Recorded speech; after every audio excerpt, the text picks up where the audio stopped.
Peace. This is the Ask Your Old Head podcast with Justice Raji. Not alone in the woods. So this year, I set out on a personal learning experience to develop my forestry and outdoor skills. Not forestry like chopping down trees like a lumberjack, but bushcraft, I guess is the term folks may use. Survival skills, wilderness skills. I like to think of them as just some basic human skills that, would have been good to know earlier in life. However, we learn when we learn in any event. So, the outdoors holds a very interesting place in America. It's simultaneously this place that is, idolized for the natural beauty and, but also the rugged challenge, living outside of the square boxes and triangles that we typically reside in as humans, not just in America, but in most of the world. However, so there's that lane. There's also the idea or the mythology of the vast open spaces. Those who know the history know that, the concept of something being empty is a matter of perspective, to say the least, or to try to be, to not go too deep at this point in our conversation. So, as African American, the outdoors has always been a thing where, I know lots of people. I grew up doing a little bit of Boy Scout and Cub Scouts, whatever. I had my mom's old boyfriend was an outdoor hunting dude. He took us out. He had a bivouac out in the Pine Barrens in New Jersey. That's where I'm from.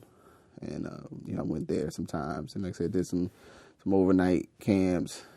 Did some stuff, right? But just the basic thing of all right, I want to go spend 3-4 days, hiking around a mountain or sitting in a forest, enjoying nature as it exists, not by myself necessarily, but if I did want to go by myself, the skill where I would feel comfortable either leading others, or more importantly, taking my family, it was something that I wanted to develop because I want to do more. I want to spend more time in the outdoors. I think that there's, for myself, a goal of having a life balance where, I spend the time I spend in the city and amongst the, sort of the construction and of humans, and some time that I spend amongst amongst the plants and the animals and the humans, because I'm not really necessarily looking to go be in the forest by myself, not all the time. I think there's a place for that. I think there's a place for being by yourself. That's a very, very important part of self-development as a man. However, I don't think that alone is the primary vector of learning, nor do I think that is in some way a connection to, a more true, humanity, so to speak. But let me just go ahead and jump into it. So I participated in a program called Trackers PDX, Wilderness Survival Immersion. Sarah, Jamie, and Scott, thank you, were the 3 instructors. And it was a year-long wilderness skills training experience at Camp Trackers Space out in Sandy, Oregon. They're a great program. My kids have attended several of their camps, several of their year-long programs. And I learned a lot and got a lot of things that came through that experience. So I wanted to share a little bit of that in audio form. If you go to the blog, there's a write-up actually already up there about my year-long experience and some pictures and things. But my hope today was just to kind of talk about some of the things that are better expressed through talking than through reading. So we'll go from there. One of the prevailing myths, and remember when I talk about myths, I'm talking about concepts that may or may not be true, but impact our behavior and the way we think, versus fantasy, which are often more just sort of aspirational visions, or more something that you do for recreation, but you don't actually maybe best base some of your behaviors off of that. But one of the prevailing concepts in America, especially around manhood, is sort of this man versus nature, or conquering the circumstances around you. Some folks articulate that in a more urban context. I'm from this type of hood, I'm from this type of city, this type of block, I'm from these projects, I'm from this town, whatever that may be. And then some people articulate that in a more outdoors context, and like a man should know how to chop wood, a man should know how to build his own house, a man should be able to hunt this animal or that animal, and all those types of things. I would say specifically the traditional vision of the outdoors is something that is a lot more stoked outside of the African American community, although many parts of our community are just as connected to those realities, sometimes from a different circumstance. When I say that to me is, I know lots of black people that hunt. I know, many black people who do enjoy, camping, or, spending time, in natural settings.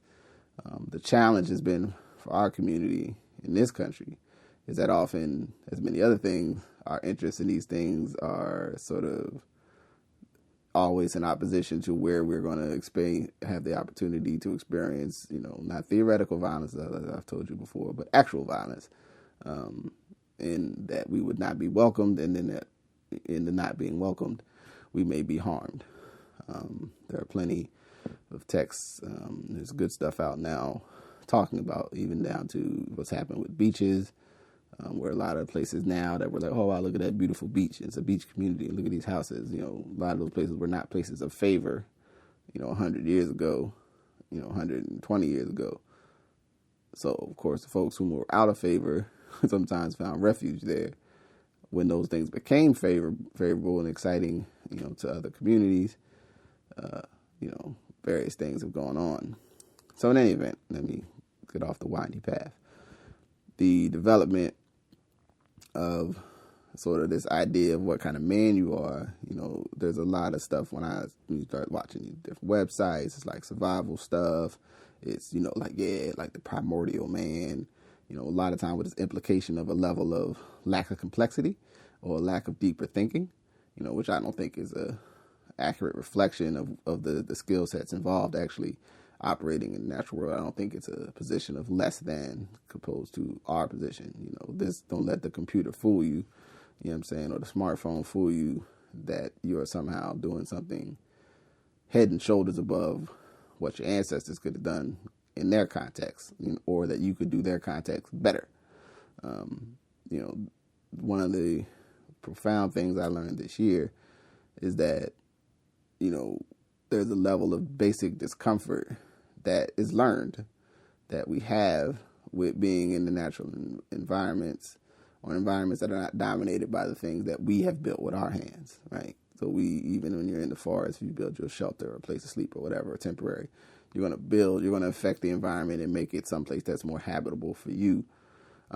But the ratio of things that were created by you to make it habitable versus the things that are created by the plants and animals, the tides, the wind, the soil, the erosion, what have you, setting the stage will be highly in favor to the things that are outside of your control, as when you're in the city or in the town, most places, even on a farm. Remember, farms are not nature. Farms are a man-made creation. You are in a space that is more a reflection of the humans than of the other, sentient and or otherwise living things amongst you. So, I have never had the privilege of being able to connect with sort of like rugged forest man. I'm going to go out here and I'm going to show this forest how, and do it myself and all that sort of thing. Not that that's a good or a bad thing. It's just a particular strain to develop my own identity that was not accessible. Because quite frankly, growing up, you talk about going to the woods, you're going to go camping, we got questions. Where are we going to go? Is it, not so much as the forest going to be dangerous, but the people we got to drive through to get to the forest, is that going to be dangerous? Are the park rangers going to be rude to me? Are other people camping there going to be rude to me, or dangerous for my family? As a kid, my father died when I was 5, so if my mom wanted to take us to do something like that, she had to take us on our own, which is why we did stuff with the Boy Scouts and the Cub Scouts, right? So we could do some of that outdoor stuff with a little bit more safety and some instruction, and a little bit of community too. It would have been nice to have a more gender balanced experience as a young person, but it is what it is. You live with what you got. So for me, this particular experience was very much about, can I learn some of the skills like starting fires, which goes deeper than just like how do you make a bow drill, but goes into materials, goes into awareness of the space, awareness of the weather conditions, awareness of what are your alternative options and methodologies to get something done, if maybe your ideal conditions that you understand are not, where you're at. I got to develop a lot of things around shelter building, and thinking again, context. It's context. You're going to be out here for 2 days. You're going to be out here for 2 weeks. All right, you're going to be out here for 2 days. Maybe not worth the time to build a big complex shelter because it takes a lot of man hours to build something that'll be, really big, complex and out of natural materials, from the gathering to the digging of holes to the piling of debris to it's a task, it's a challenge. And if you are in a survival circumstance, you need to be efficient because you want to survive. Survival is being right at the minimum you need to not die, right? So the goal really for me is not really learning just to survive, but how to thrive, set up circumstances where I can know places that I want to go to deal with and commune with the natural world and be at ease, not be in a level of stress and cortisol release. Right? Another aspect of the American experience in our context of violence, especially as it pertains to men, is this enjoyment of putting yourself in a high cortisol state, meaning you want to be somewhere where you're stressed and sort of on edge. See what I mean? So you're simultaneously supposed to be going out there to relax, but then you're also like tuning into this, more, fear or circumstances or whatever. So anyway, as I ramble, so for me, working on some skills, which, like I said, included shelter building, fire making, bedding, clothing, carving things, big pack back frames, preparing food. All these things help to give me a base, but also help me to connect with a lot of cool people who are interested in the same things. And then also allows me to bring and have a little bit more to offer to the table to some of the people who I've done some outdoor stuff with before, so that maybe we can take our, experience up a notch. I'm an advocate that every man needs to stay in the mind state of learning. Right? There's a base level of operational responsibility that I think one can attain through once you transition from a boy to a man at whatever point in your life that transition starts to happen. From there, you have to keep developing the skill sets, keep developing the mind state. And that takes work and that takes time. And putting yourself in a position to do that as much as possible is what one is advocating. And for me, the next frontier of that is finding my balance between, the urban context and cities and places where I live day to day and where I want to go in terms of having more, and more engagement with spaces that aren't as dominated by, the man-made apparatus. And also because I think nobody has there's a premium sort of that some folks assume that they have on our national parks and open spaces or owning land, and I feel as though we need to be out there. I feel like I need to be out there and speak for myself. So, more to come on that note. The other essential thing that I wanted to speak on was just the idea, like, I want to develop these skills so that I can roll out there with folks. So I can take my kids, my earth, can go with friends, can go with family, can go with young people in some of the work I do day to day, and open up their context of what can be. Humans existed. We're, depending on numbers that you count, but, for the majority of our lives, we existed in more of a hunter-gatherer, outdoor context, so to speak, where we would have to, build our own shelters, forage for our own food, hunt, all that, without some of the more modern tools that we would assume that we need to survive. And we survived fine. We did well, even, you would say. Thrived. So to dispel the mythology that we should be afraid or we should be in fear of the natural spaces is just essentially unhealthy. And also for me, I want to be in the forest, connecting with people that I care about, or meeting new people sometimes, not all the times. So not alone in the woods. It's the theme of the month, I suppose. One more thing before we close out, though, is building and digging shelters is really challenging. But a good bed of pine boughs will make any campsite better. Okay?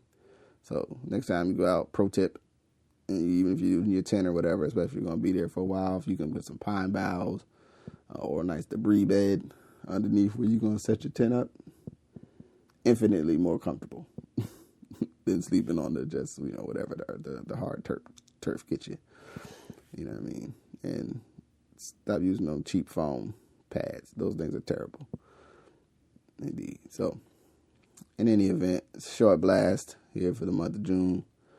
Encouraging you to get out, enjoy the wilderness. Find your outdoor space. Find a space for you to meditate. To whether that be in walk or in sitting, whether that be deep breathing, whether that be just taking in the sights with your eyes and finding a good place to take in the view to get perspective. Find your spot, and engage and enjoy. Peace.